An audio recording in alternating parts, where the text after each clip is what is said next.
সকালে ঘুম ভাঙলেই মনে হয় আজই সব কাজ শেষ করব, কিন্তু দিন শেষে দেখি কিছুই হয়নি, শুধু সময় চলে গেছে। আপনি কি জানেন জাপানিরা কিভাবে বিশ্বের সবচেয়ে ডিসিপ্লিনড ও প্রোডাক্টিভ জাতি হয়ে উঠলো? আজ জানবো 6টি জাপানিজ টেকনিক যা আপনার আলস্যকে একদম উড়িয়ে দেবে। ভিডিও শেষে কমেন্টে অবশ্যই লিখবেন আপনি কোন টেকনিকটি আজ থেকেই শুরু করেছেন। Number 1, 3S technique, seiri seiton সেসো।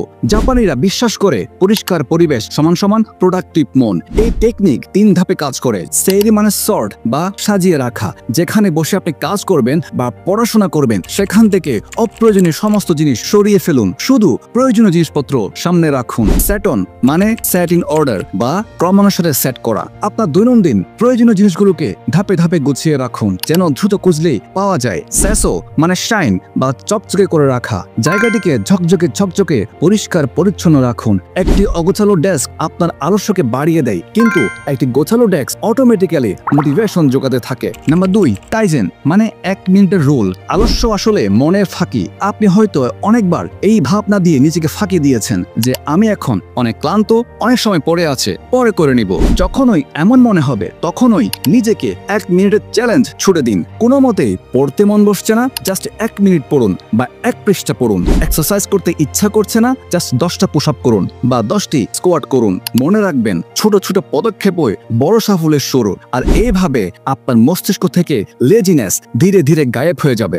Number 3, role of 3 মানে প্রায়োরিটি ম্যানেজমেন্ট। এই টেকনিকের মাধ্যমে আপনি যে কোনো গুরুত্বপূর্ণ কাজ করার সময় নিজেকে ডিস্ট্রাক্ট হওয়া থেকে বাঁচাতে পারবেন। আপনি খেয়াল করে দেখবেন যখনই কোনো কাজ খুব জোর দিয়ে করতে যান, কিছুক্ষণ পরেই ডিস্ট্রাক্ট হয়ে পড়েন এবং এদিক ওদিক করতে থাকেন। এর কারণ হলো আমাদের ব্রেইন সব সময় কঠিন বিষয় এড়িয়ে চলে এবং সহজ বিষয়ের দিকে ঝাঁপিয়ে পড়ে। এমত অবস্থায় কি করবেন? দিনের 3টে গুরুত্বপূর্ণ কাজ ডায়েরিতে লিখে রাখুন। যতই ব্যস্ত থাকুন না কেন এগুলো শেষ করেই ঘুমাবেন। যেমন প্রজেক্টের একটি চ্যাপ্টার অবশ্যই শেষ করবেন। দৈনিক 10 থেকে 20 মিনিট এক্সারসাইজ করবেন। পরিবারের সাথে কোয়ালিটি টাইম স্পেন্ড করবেন। এই ধরনের ফোকাসড টু ডু লিস্ট আপনাকে ডিস্ট্রাকশন থেকে বাঁচাবে। নাম্বার 4, কাইকাকু মানে রেডিক্যাল চেঞ্জ বা আমূল পরিবর্তন। দুনিয়ার দ্বিতীয় সর্ববৃহত্তর কার ম্যানুফ্যাকচারার কোম্পানি টয়োটা এই কাইকাকু টেকনিকটি খুব জোরভাবে ফলো করে। কাইজেন টেকনিক ধীরে ধীরে পরিবর্তন আনে, কিন্তু কাইকাকু হলো অবিলম্বে বড় পরিবর্তন নিয়ে আসা। এই টেকনিকটি অবলম্বন করতে গেলে আপনাকে নিজেকে 5টি প্রশ্ন জিজ্ঞাসা করতে হবে। এই উদাহরণ থেকে বুঝে নিন। প্রশ্ন 1, আমি কেন পড়াশোনায় মনোযোগ হতে পারছি না? কারণ আমার ধ্যান বারবার মোবাইল ফোনের দিকে যাচ্ছে। প্রশ্ন 2, মোবাইলের ধ্যান কেন যাচ্ছে? কারণ আপনার বন্ধুর তরফ থেকে হোয়াটসঅ্যাপ গ্রুপে নোটিফিকেশন আসছে। প্রশ্ন 3, কিন্তু আমি সেই নোটিফিকেশন কেন দেখছি? কারণ মোবাইল ফোন একদম আমার চোখের সামনে রাখা আছে। প্রশ্ন 4, মোবাইল কেন সামনে রাখা আছে? কারণ পড়াশোনা করার জন্য তো মোবাইল প্রয়োজন। এই পরিস্থিতিতে আপনাকে রেডিক্যাল চেঞ্জ নিয়ে আসার জন্য একটাই কাজ করতে হবে, আর সেটা হলো পড়াশোনা করার সময় মোবাইল ফোন সামনে রাখা যাবে না। এইভাবে আপনি আপনার যে কোনো সমস্যার শিকড় উপড়ে ফেলতে পারবেন আর জীবনে আমূল পরিবর্তন নিয়ে আসতে পারবেন। এইভাবে সমস্ত কাজে আপনি নিজেকে প্রশ্ন করবেন এবং প্রশ্ন করে করে সেই সমস্যার গোড়াটা উপড়ে ফেলতে পারবেন। নাম্বার 5, হারা হাচিবো 80% খাওয়ার নিয়ম।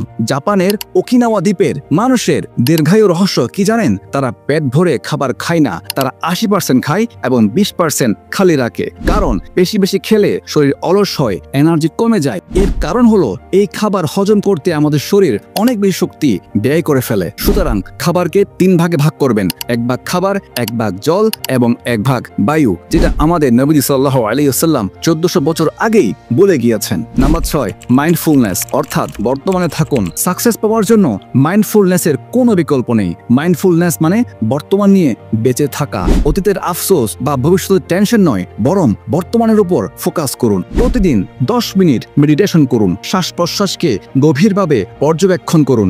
আপনার আশেপাশের শব্দ শুনুন, যেমন পাতার মর্মধ্বনি, বাতাসের শব্দ, এমনকি বইয়ের পাতা উল্টানোর শব্দ ইত্যাদি। মনে রাখবেন মাইন্ডফুলনেস স্ট্রেস কমায়, ফোকাস বাড়ায়। জাপানিরা বারবার ধ্বংস হয়েও উঠে দাঁড়িয়েছে। তাদের অদম্য মেন্টালিটি এই টেকনিকগুলোর মধ্যেই লুকিয়ে আছে। আজই এই টেকনিকটি ট্রাই করুন। আলস্য আপনার শত্রু নয়, শুধু একটি অভ্যাস যা বদলানো যায়। লাইক করুন, শেয়ার করুন এবং কমেন্টে লিখুন কোন টেকনিকটি আপনি আজই প্রয়োগ করবেন, এবং অবশ্যই চ্যানেলটিকে সাবস্ক্রাইব করতে ভুলবেন না।